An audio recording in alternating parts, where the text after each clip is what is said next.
Il existe de nombreuses raisons de croire en Dieu. La vraie question est de savoir si une personne est ouverte ou non à ces preuves. Les génies de l'histoire ont été croyants et les génies de l'histoire ont été athées. La question existe-t-il un Dieu ne se résume pas à des considérations purement intellectuelles. En fin de compte, la façon dont une personne tente de répondre à cette question reflète fortement la réponse qu'elle préfère.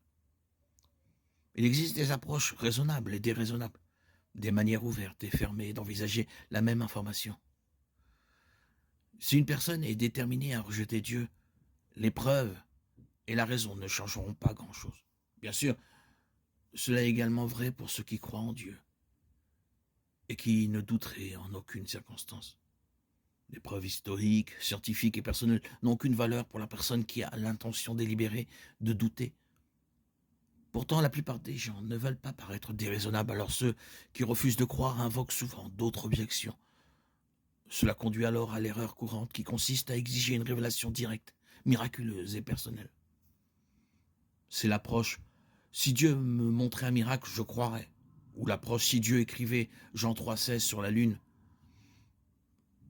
Jésus a mis en garde contre une telle incrédulité dans Matthieu 12,39.